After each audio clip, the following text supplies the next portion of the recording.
Krásné sváteční dopoledne vám všem divákům Nova Sport 5, od jehož mikrofonu vás zdraví Zdenda Míka a Václav Štěpánek. Krásné dobré dopoledne. Všechno je v Silverstoneu připraveno k dalšímu závodnímu dni u příležitosti letošního ročníku Velké ceny Velké Británie. Jak jsme včera spekulovali, dnes je opravdu pod mrakem. Mnozí očekávají, že kvalifikace Formule 1 a tedy i ty sprintové závody F3 a F2 by se měly odjet na suchém asfaltu, ale necháme se překvapit. Počasí je tady zkrátka nevyzpytatelné jako vždy. Nevyzpytatelný bude bez pochyby také průběh dnešního sprintu, ten bude vypsán na celkem 18 kol, no a z nejvýhodnější pozice do něj vyrazí Tassana Polintra-Puvasak. Vedle ní bude stát v první řadě Christian Ho, čili thajsko-singapurská dvojice, to jsme ve světě takovéhoto motorsportu ještě neměli. Myslím si, že bychom museli pátrat jenom v regionálních šampionátech Asie, abychom našli takovéto národnostní složení na startovním roštu. Zkrátka dobře, pro Intra Puvasaka a Ho je to zajímavá příležitost. Pravdou je, že thajský závodník už je trošku zvyklý na to startovat relativně vysoko. Christian Ho, ten možná bude pod tlakem očekávání, ale včera v kvalifikaci obsadil 11.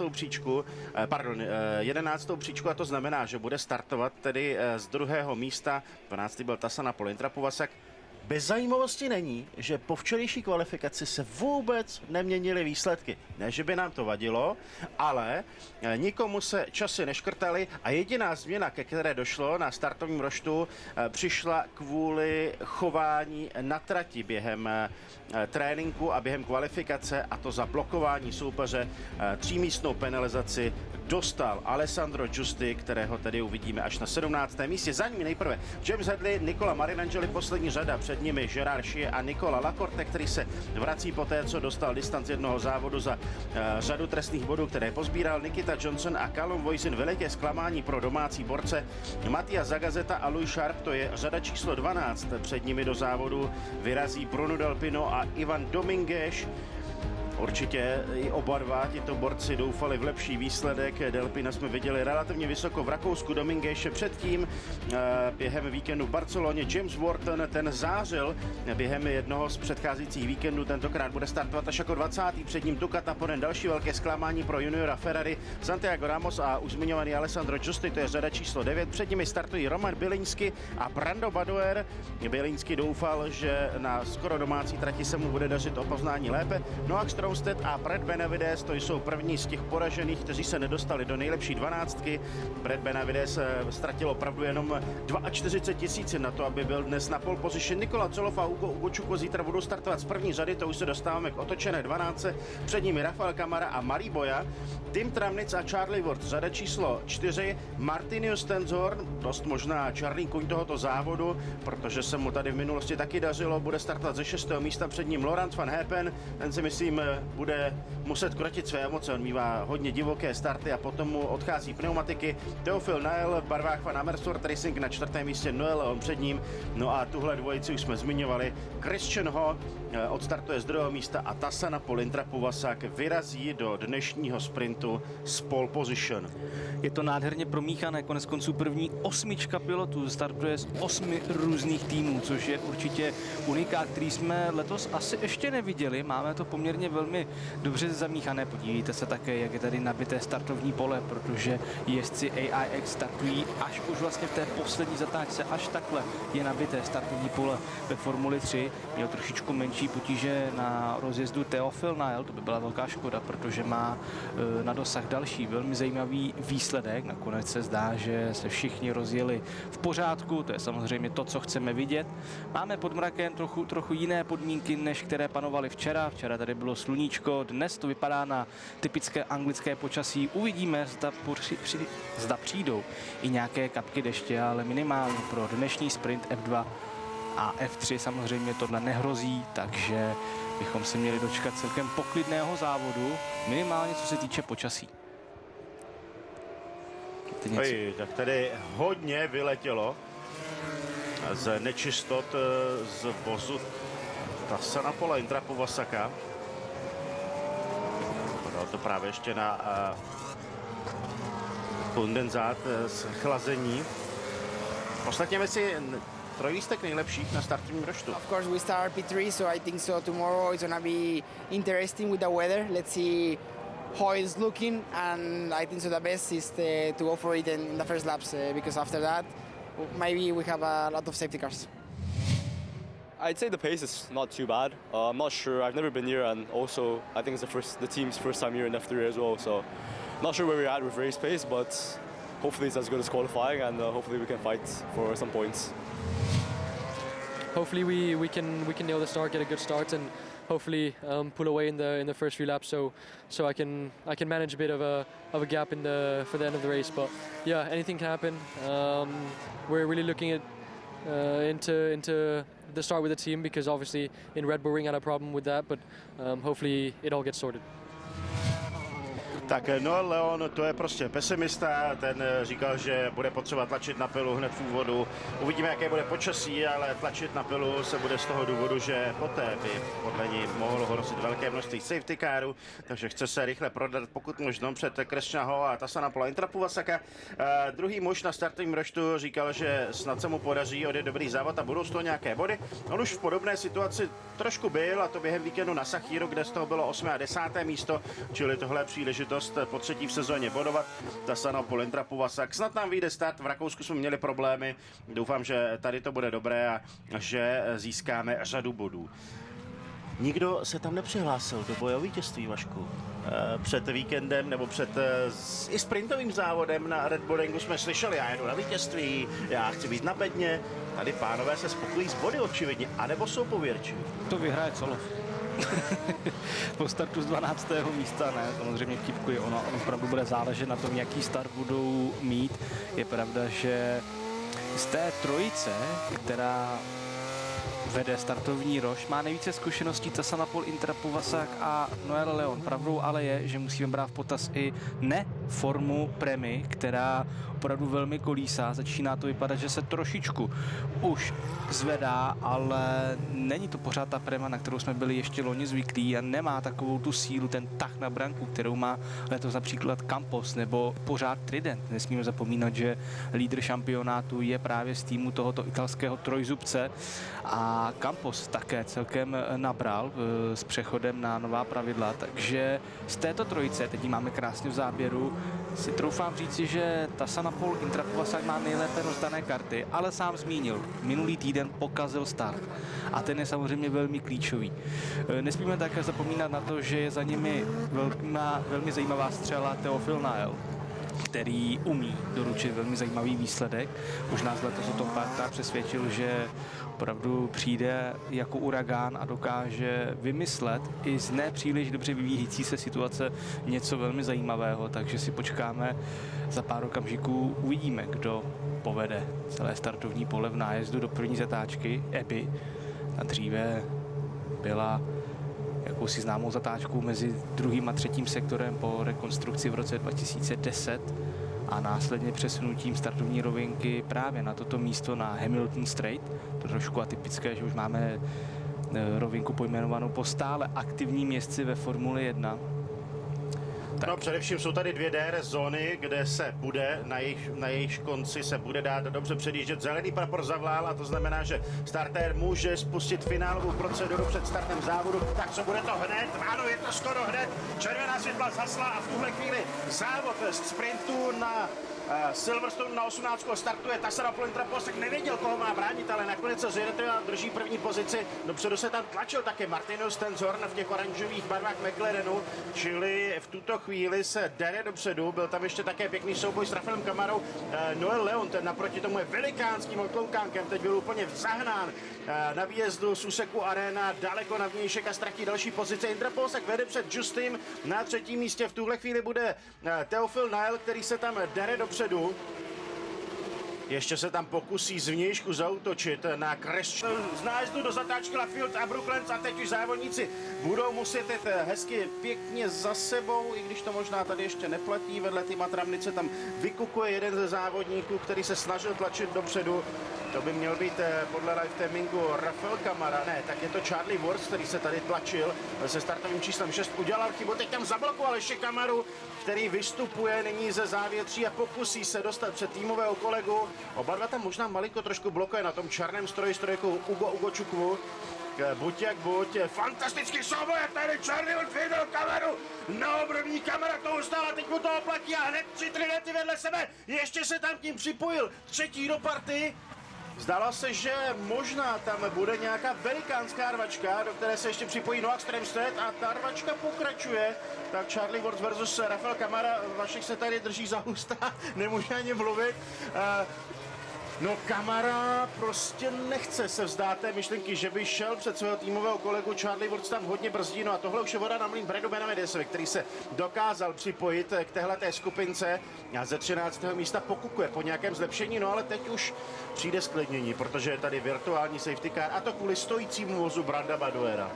Nádech, výdech, protože to, co předvedli Tridenty, to je wow, nevím, jak to popsat, protože tohle opravdu v této fázi sezóny, v momentě, kdy máte mezi sebou i týmového kolegu, který je lídrem šampionátu, velmi riskantní, co se týče jezdců Tridentu. Tady Nikola Colov měl velmi špatný start po startu z 12. příčky, v tuto chvíli poslední 29. teď se musel připlést do nějaké neúplně příjemné situace hned po startu, ale pojďme se podívat ještě na to, jak Noel Leon naprosto, ale minimálně začátek pro mexického závodníka nedopadl vůbec dobře.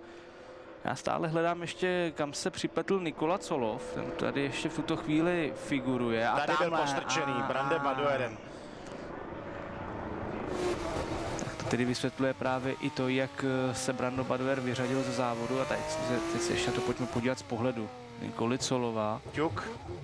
Ano.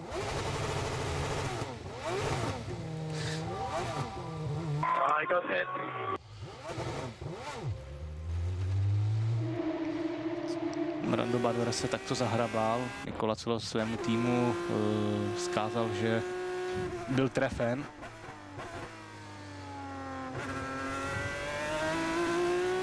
Bych ještě chtěl vidět záběr právě z pohledu Branda Badoera.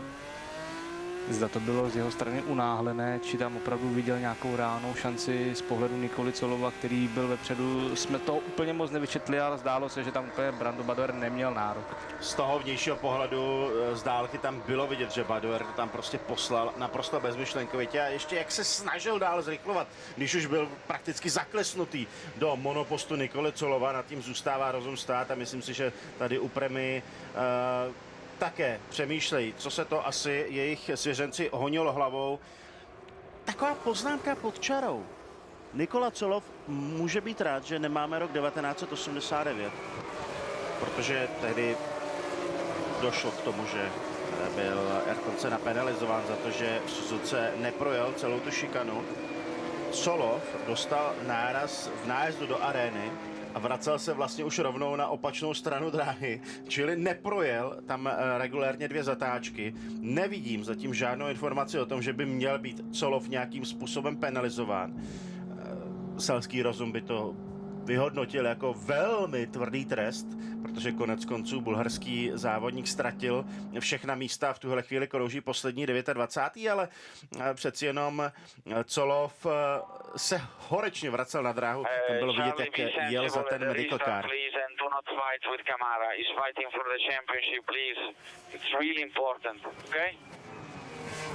Je to tady, Charlie Wurz dostal zprávu od svého inženýra, aby byl citlivý na souboj s Rafaelem Camarou, protože Camara bojuje o šampionát a je to velmi důležité, tak aby zachoval chladnou hlavu a nevytvářel tam tak divoké situace, které jsme viděli těsně předtím, než vyjel na trať safety car, protože tam si to opravdu koledovalo o to, aby byl takzvaný triple out, aby všechny 3 auta se vyřadila ze závodu, byly tam velmi blízko.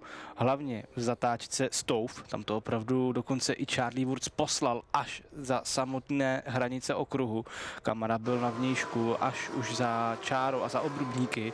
Tam kdyby chytnul nějakou špinavou stopu, kdo ví, co tam může být, ta trať přeci jenom je v některých místech ještě špinavá, ochladilo se, může tam být i nějaká kaluž po nějaké ranní rose a tak dále. A můžeme vyjmenovávat další faktory, které by mohly ovlivnit celý průběh závodu pro Trident. Nádherný pohled na vjezd do sektoru Megoc-Bekic. Povšimněte si toho, jak si tady údržbáři dali opravdu záležet a sesekali trávník tak, že vytváří tyhle ty pruhy. To je nádherná záležitost. Trošku taková fotbalová, by se až chtělo říci. Designovka. Tak přeci jenom Silverstone se pyšní tím titulem domov britského motorsportu. V roce 1950 tady odstartoval historický první ročník šampionátu mistrovství světa Formule 1. No a my pro vás do studia máme takovou malinkou chuťovku, kdy se vzpomíná takovým rychlým průletem na těch 75 let, co přinesli v průběhu královny motorsportu. Safety car stále krouží na trati. Tady máme pohled na Rafaela Camaru, který se v tuhle chvíli drží na 11. místě. Yeah, I understand, but please, if he's fighting with you, lose a position. You have the two teammates behind, and we go ahead. The race is still long, but I don't want to have any crash between teammates. Ale zrovna jsem se k tomu chtěl dostat. Tady je prostě to rádio. Charlie Wurz tam řekl, jo, rozumím. A inženýr pokračoval. I když ztratíš pozici, tak budeš mít za sebou pořád svého týmového kolegu. Závod bude ještě dlouhý, nechci, abychom měli kontakt mezi týmovými kolegy. Ono to slovičko sensible, které tam bylo, spíš neznamená citlivý, ale rozumný. Jako přijď k rozumu, buď rozumný. A z pohledu Wurze OK, ale Hergot Camara je za ním.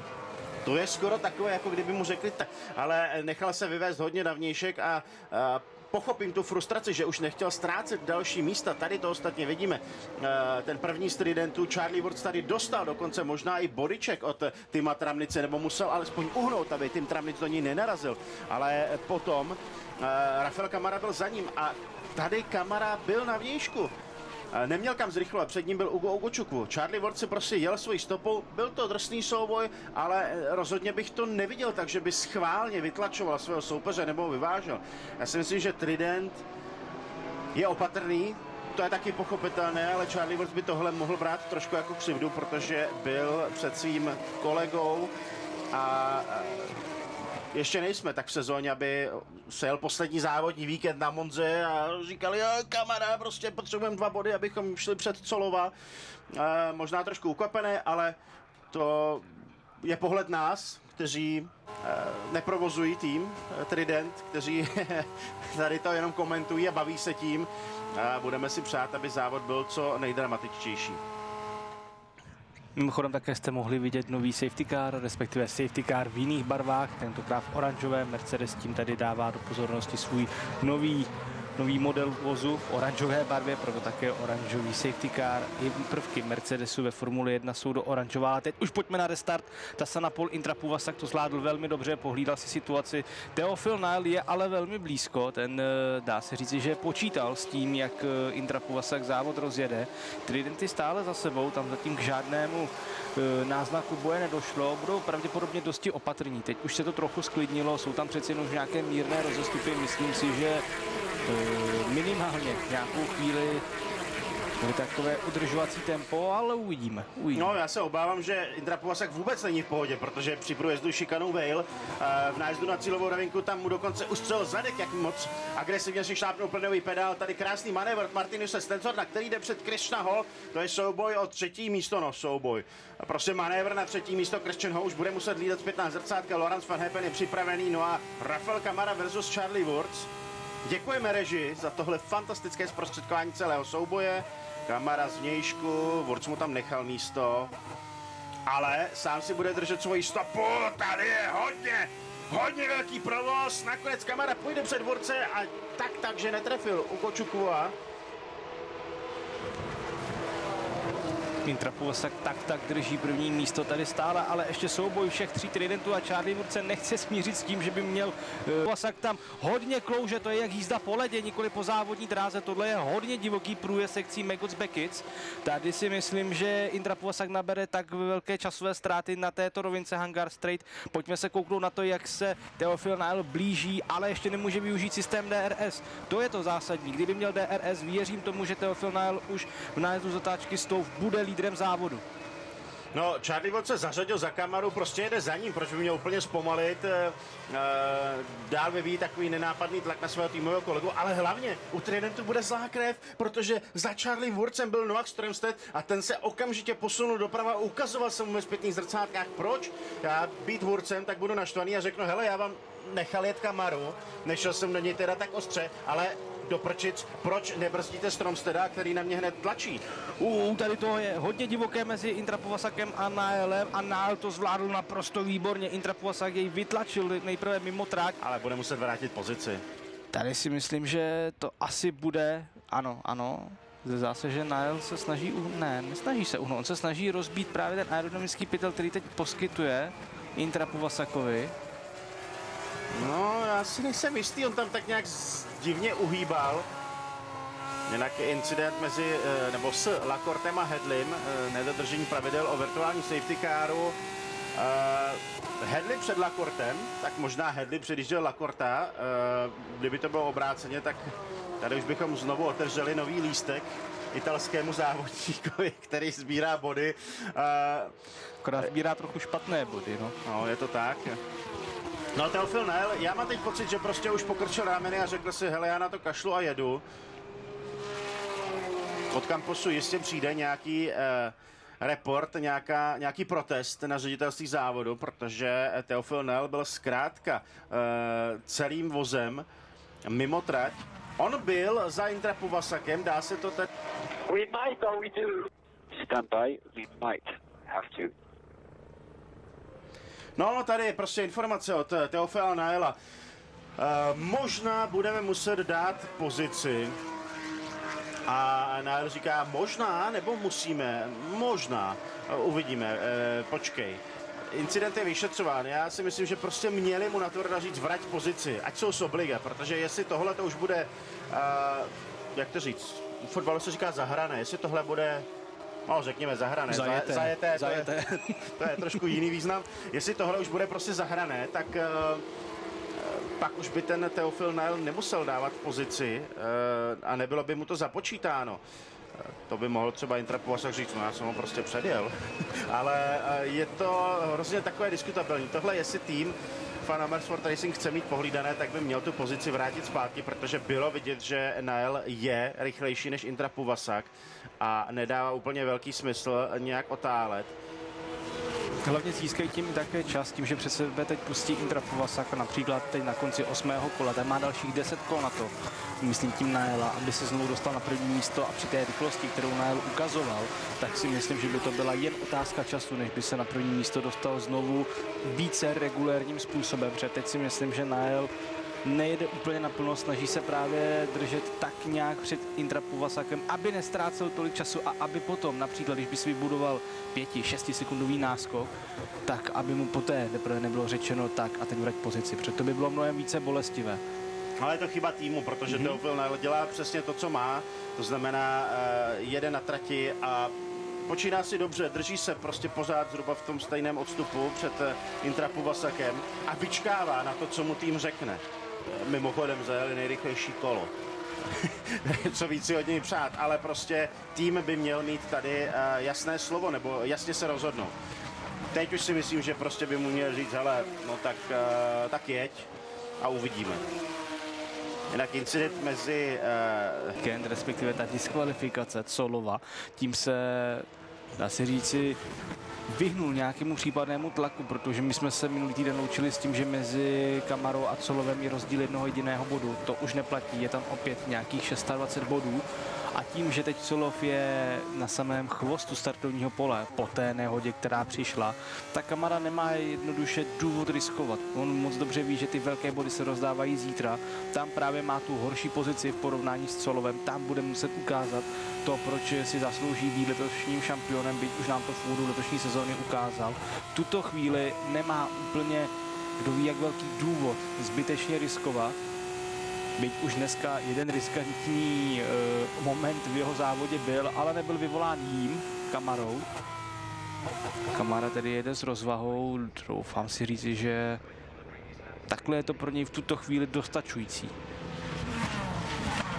No, chtěla by to nějaké body přidat. Just wait for the right time and execute. Tak Intrapova se hlásí, že přední vědoucí Teofil Nail se s tím začíná hodně prát. Inženýr radí, počkej na správnou chvíli a potom proveď manévr. Ugo Určuku už byl nalepený na Timovi Tramnicovi, málem došlo k prohození pozic, ale to se nakonec nestalo. Rafael Camara s tou tebou vyslovenou rozvahou zatím jenom čeká, jak to bude vypadat dál. Ono možná to tak působí, že teď jsme na tom se asi shodnou všichni, takže všichni mají stejné podmínky.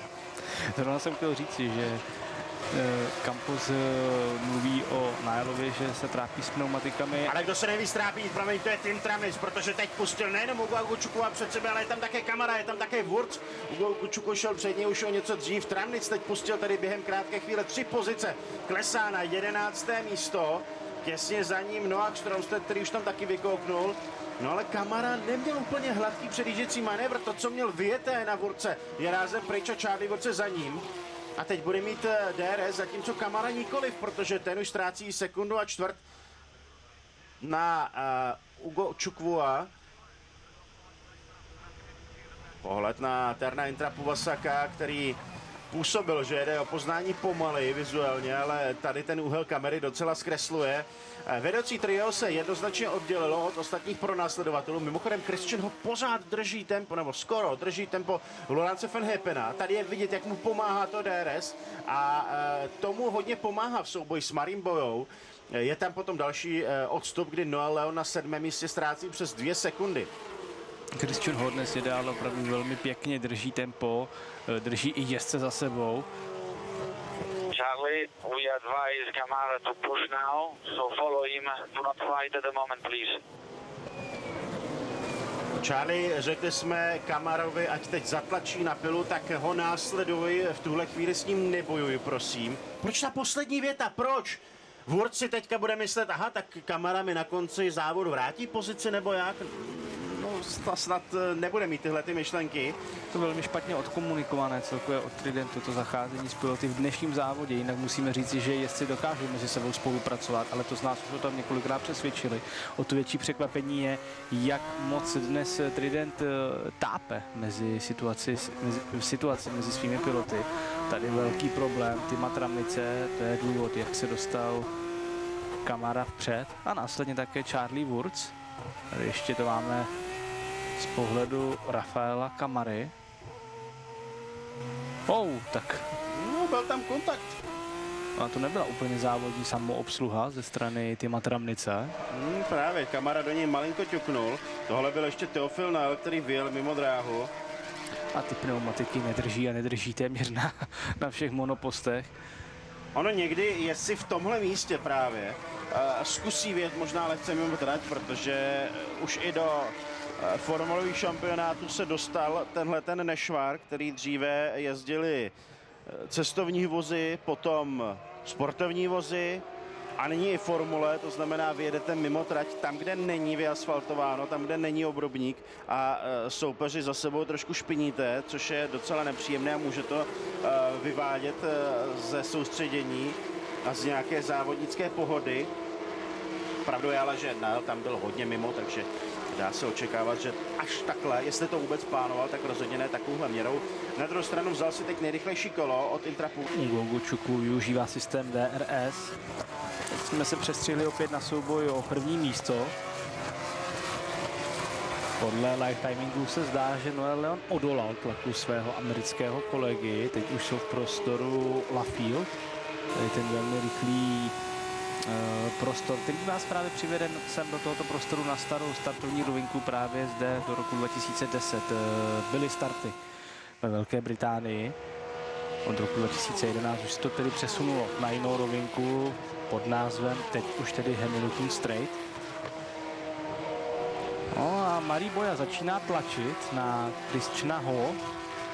Christian Ho teď vypadl z DRS sekundy. Ne, tak nakonec ne, byl ještě nakonec v detekčním bodě pod 1 sekundou, což teď dost možná mu i zachraňuje pozici. Marie Boja vidíme, že je natlačen na svém soupeři ze Singapuru. A tady opět souboj mezi Premou a Ugo Chukwu celkem s přehledem, dá se říci po vnější straně, nabral obrovskou rychlost, to se nedá ani srovnávat, tohle nebyl vyloženě souboj, ale jen jakýsi předjížděcí manévr celkem v poklidu. No ale on to úplně nezhoršoval Ugo Chukwuovi. Má pěkné jméno, to se musí nechat. Nechci to zlehčovat, ale klidně by si mohl vzít příjmení po tatínkovi, které zní Orlandy, ale dobře, vzal si příjmení po mamince, nigerijské modelce a údajně nejkrásnější ženě tohoto kontinentu za nějaký rok 2000, nevím, 5-6.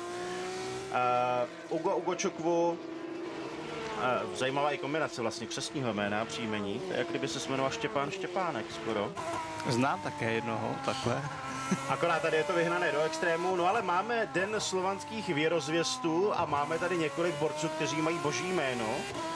Teofil, samozřejmě vyvolený bohem, aktuálně na druhém místě, no a Ugo Chukwu také vlastně má boží překlad, protože Chukwu znamená Bůh, Ugo údajně znamená orel, takže takový boží orel, taky velmi pěkné jméno, nebo příjmení v podání nigerijsko-italsko-amerického závodníka.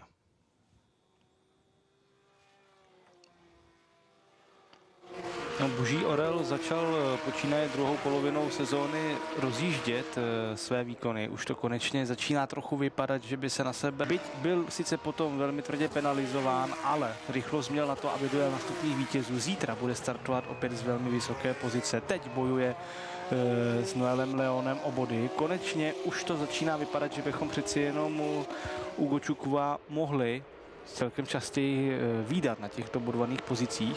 To velký příslib do budoucna.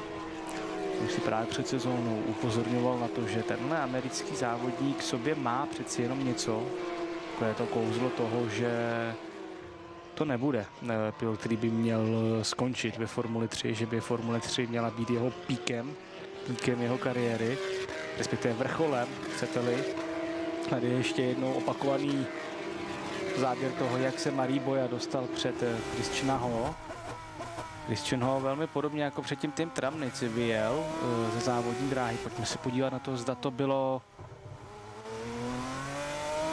Ne, tady se Christian Ho dostal mimo trať sám, zde nedošlo k žádnému kontaktu s Mariem Boyou. A Martinius Tenzorn se dostal na druhé místo před Teofila Naela.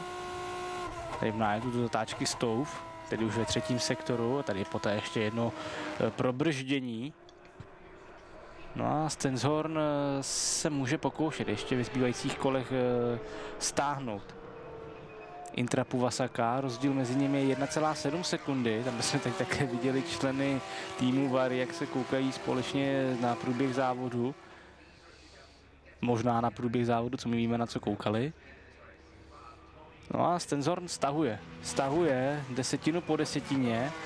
Teofil Nael, ten už tuto chvíli sekundu a půl. Ten by si měl spíše ještě obávat, za ním je rozjetý ještě Lorenz van Hepen, také Marie Boya. Nael opravdu teď vypadl z tempa, začíná to být poměrně velké trápení. 1,1, před chvílí to byly ještě 2 sekundy, co Van Hepen ztrácel na jezdce Van Amersfoort Racing. No a Marie Boya taky vypadá velmi dobře namotivován.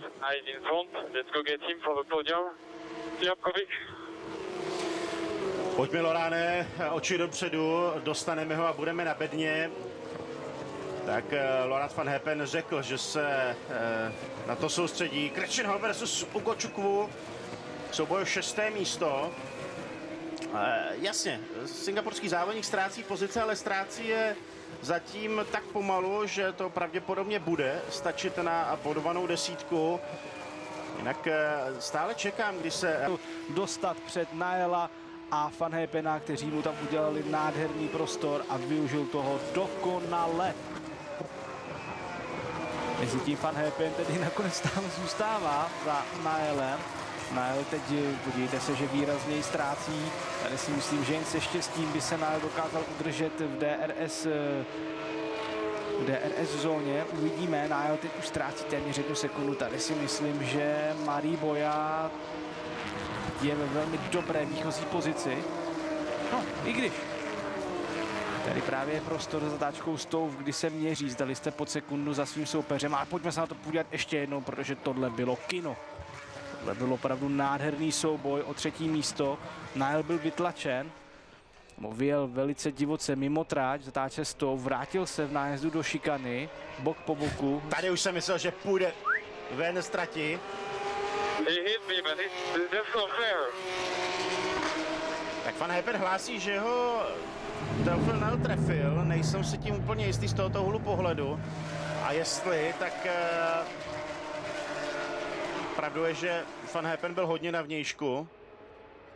Buď jak buď, Intra Povazak výjíždí do posledního kola a Martinio Stenzhorn ztrácí více než 1 sekundu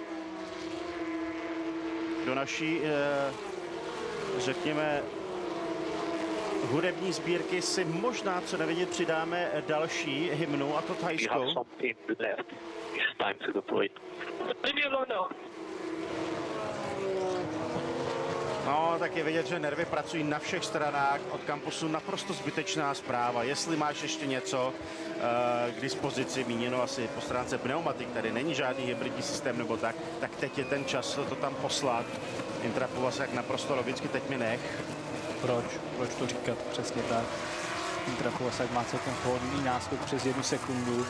Hlídá si tempo, tady už si myslím, že ani Stenzhorn podle mě už ví, nebo i Stenzhorn už ví, že v tuto chvíli nemá nárok. Ale kdo ještě nárok má, je stále Lorenz Van Hepen, který se snaží dostat alespoň na 4.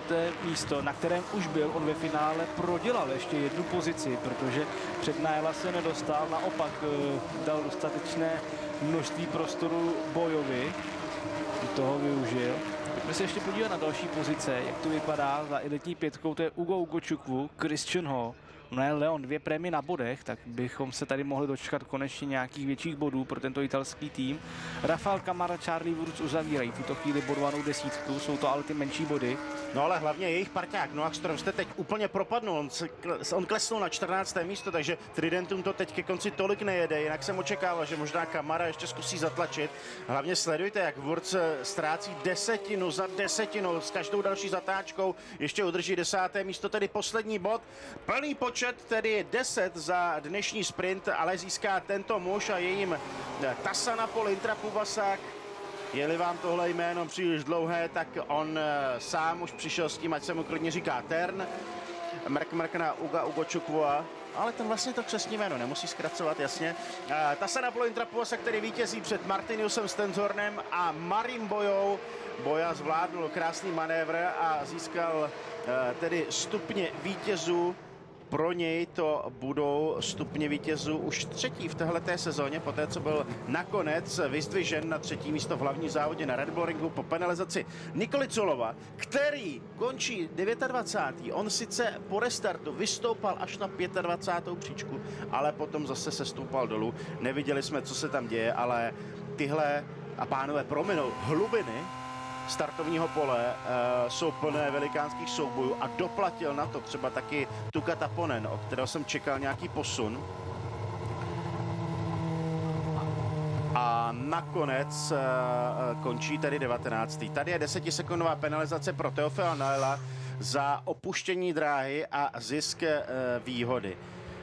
Je to drsné jako loni u Calluma Voisina, tam to taky bylo 10 sekund, hodně drsná záležitost a je to facka do tváře, opravdu to musím takhle klišovitě říct, protože u Fana Amersfoort Racing tohle prokaučovali, když dostanete trest, tak ho musíte absolvovat taky v předepsané době, ne, že si to necháte někdy na potom a pak se uvidí. My jsme neviděli to, že by byl Nile oficiálně vyzván. To jsme neviděli v grafice, ale předpokládejme, že sportovní komisaři, kteří o tom rozhodují, poměrně záhy došli k tomu rozhodnutí a celý tým Fan Amersfoort Racing nechával Teofila Nila tak dlouho čekat, až klesá mimo bodovanou 10. Let's go! Let's go, mate! Thank you very much for the car today. It was unreal, mate. Auto jelo jako po kolejích, no a taky už trošku chápete, proč ta rádia bývají zpožděná, protože závodníci v tom výrodění občas sklouznou k nějakým neslušným výrazům a je potřeba to odfiltrovat. Už se za to neudělují pokuty, chvála bohu, ale tohle je vlastně takové dovysvětlení, proč se někdy čeká na to, než je nějaké rádio zveřejněno. Tady pohled na Mariho Boju a jednoznačný... Ne, tak Za tohle dostal Teofil Nál 10 sekund. Já jsem právě přemýšlel, kde se provinil. Aha, a bylo to pravděpodobně v tomto souboji, že se vrátil, i přestože už byl za hranicí závodní dráhy. tak to nebylo při souboji s Intra Puvasakem. Tam si Beru myslím- tedy zpátky, to tým tedy nepokazil. Tady.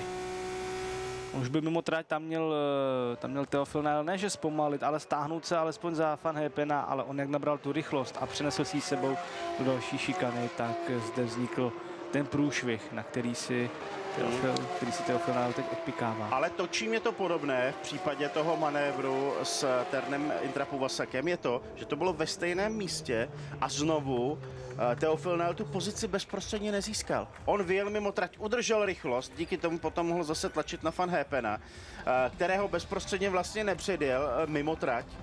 A tady asi u VARu to prokaučovali po té stránce, že měl vrátit pozici Van Hepenovi, který by skončil aspoň čtvrtý. On tedy skončil tak jako tak čtvrtý, ale bylo to až po penalizaci Teofila Nála. Tady si asi nedávali pozor a nepředpokládali, že by za to mohl přijít nějaký trest, takže stejně si myslím, že to byla prostě týmová chyba a Nálovi měli říct, hele, mrzí nás to, ale hold, budeš muset pustit jednu pozici, ať to máme úplně v suchu. No a na místo čtvrtého místa je z toho příčka 12., což znamená, že na bodech končí také Roman Běliňský, který byl nakonec odmáván jako jako 10. Po startu ze 17. místa, no a polský závodník opět ukazuje, že on umí předjíždět. Pravda, dnes jsme ho v záběrech neviděli. To jsou přesně ty souboje v hloubi pole, jak už si to popsal, které nebývají velmi často k vidění, ale jsou tam velké bitvy. A právě je to z tohoto důvodu. Tam nikdy nevíte, jako ještě v juniorských šampionátech, kdy ty kluci jsou opravdu velmi divocí a může k těm penalizacím docházet. Každá pozice, kterou vy získáte, je pro vás vždy velmi dobrá. No a dnes se to Běliňskému vyplatilo, protože získává další důležitý bod. Pravda, není jich to sice 10, ale i tenhle bod po startu ze 17. místa myslím, že vezme Běliňský za vděk.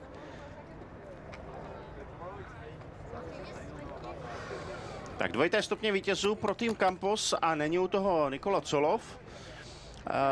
Tentokrát to obstarají Tassana Intra Puvasak a Mari Boja. Tady máme oba dva borce. Intra Puvasak ví, co se sluší a patří. Ještě půjde jednou ke svému monopostu, aby se nechal zvětšnit. 19-letý thajský závodník poprvé získává vítězství v šampionátu Formule 3. Jednou už byl na bedně, možná si to vybavíte, to byl loňský Hungaroring, kde Intra Puvasak startoval do závodu ze 3. místa. Byla tam strkanice mezi Nikitou Bedrinem a Dinem Beganovičem. Intra Puvasak toho využil, šel na 2. místo, nakonec ho pohlídal až do samotného závěru. Bylo z toho tedy 2. místo. Intra Puvasak pro letošek změnil barvy, odešel od týmu AIX, připojil se ke Camposu. Chtělo by se říci, že dobře udělal, protože forma AIX letos není v F3 tak velká. AIX sice zaujali druhým místem Freddyho Statera, který tak skoro sahali po vítězství ve sprintu na Sachíru, kde ale nestačil na Nikolu Colova.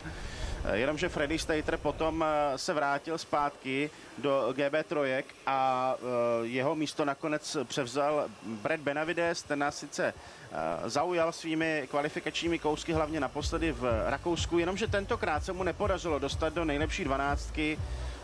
V Rakousku byl dokonce druhý v kvalifikaci, ale tentokrát se nevešel ani do té 12 při mimořádné vyrovnanosti pole a nakonec tedy dnes skončil hodně hluboko v pořadí, a to na místě 15. AIX se zatím trápí, pravda, mají pouze 4 umístění na bodech. Jedno z toho, tedy to nejlepší, má právě na svědomí Freddy Slater ve sprintu. Poté tam ještě jedno 4. místo v hlavním závodě v Austrálii, no a potom pouze 6. místo a 9. místo v hlavních závodech. To opravdu je poměrně dost skromná bodová nadílka.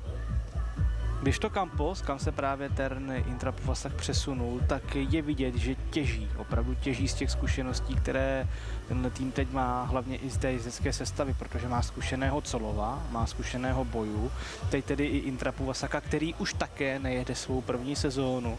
No a výsledkem toho je, že Campos v tuto chvíli bojuje o celkové prvenství s Tridentem v šampionátu. Colov dá se říci, že stále bojuje o celkové prvenství v šampionátu i mezi jezdci. No a Campos je v současnosti už pouze jediný tým, který dokázal bodovat ve všech závodech letošní sezóny. Where did you start in there? 9. No, I was starting at 10. You were quick in the end or no? Who? You. I think yes. Oh!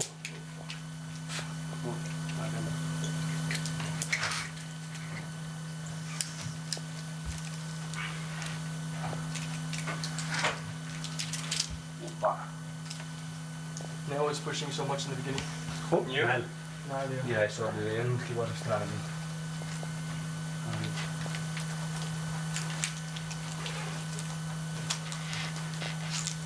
Opa. And that's why I let you pass. Yeah. Yeah.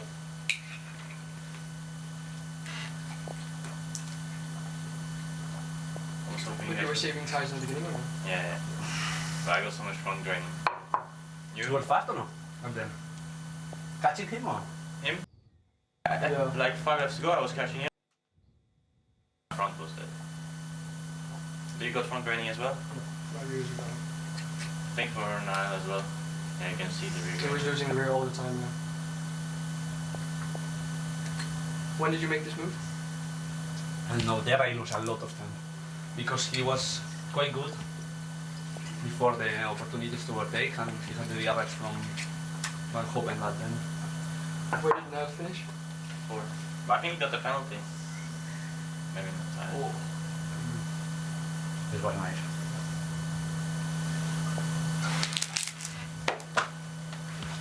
You were thirsty in the race as well? No.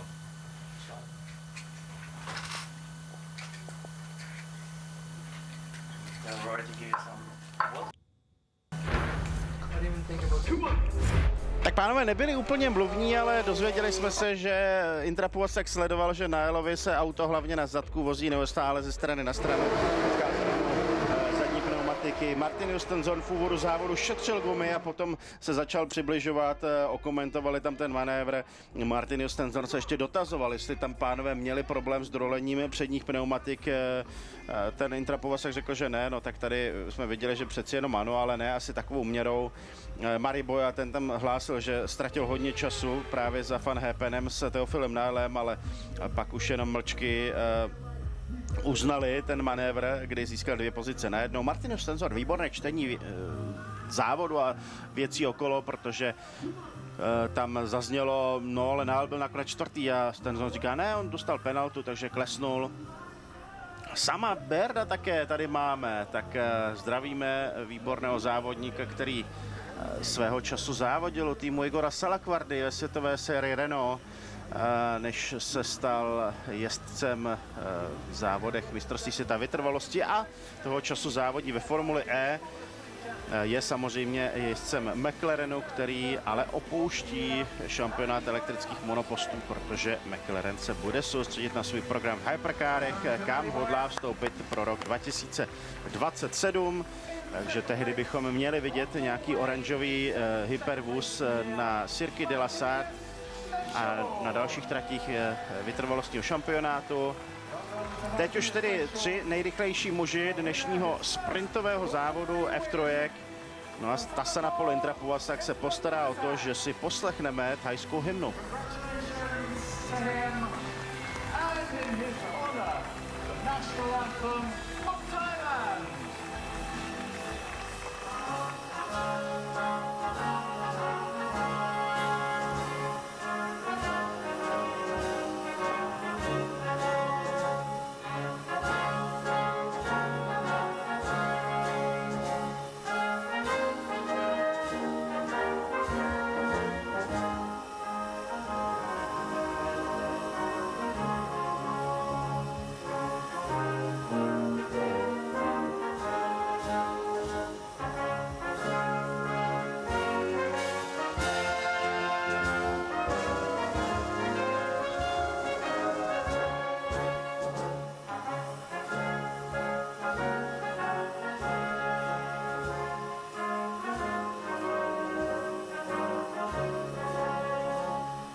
Ollie Oaks, bývalý šéf Formule 1 týmu Alpine, který se přesunul zpět do Formule 3 a Formule 2. Dnes dělá doprovod Stenshornovi, přestože to tak nevypadá vzhledem k těm barvám, tak Stenshorn jezdí právě za tým Hightech, je ale obrandován britským McLarenem. Stenshorn si teď také převezme trofej za druhé místo ve sprintu zde na Silverstoneu. Možná čekal trochu něco víc, on přeci jenom to druhé místo nevypadá, že by se z něj kdo ví, jak silně radoval. Než to Malý Boja, ten je nadšený, to ani dlouhou dobu nevypadalo, že by vůbec měl na stupni vítězů skončit. Malý Boja startoval ke konci první desítky, takže velmi pěkný, začal se užívat výraz i tady u nás v češtině racecraft, tedy ta závodní dovednost, respektive vaše dovednosti v závodě. Malý Boja také roste každým závodním víkendem. Z 9. místa poskočil nakonec na 3. Stenshorn šel ze 6. na 2. No a Tassana Polintra-Povazak nakonec potvrdil start z pole position, když to byly velikánské nervy. Nakonec si ale mohl zaspívat, že země Siamu oplývá zlatem, jak zní v prvním verši thajské hymny, což jsme stihli mezi tím najít, tak tentokrát to opravdu platilo, protože se mu podařilo vyjet první příčku, jeho první vítězství v F3. Budeme zvědaví, kdy přidá nějaké další, no ale zítra tady budeme mít už standardní startovní rošt. Z první řady budou startovat Nikola Colov a Ugo Ugočukwu. Především ten druhý jmenovaný dnes ukázal hodně dobrou rychlost a myslím, že se máme na co těšit. To je tedy záležitost zítřejšího dne, kdy nás bude čekat hlavní závod F3, který je vypsán na 22 kol. Ale harmonogram Velké ceny Velké Británie neúprosně spěchá a pokračuje.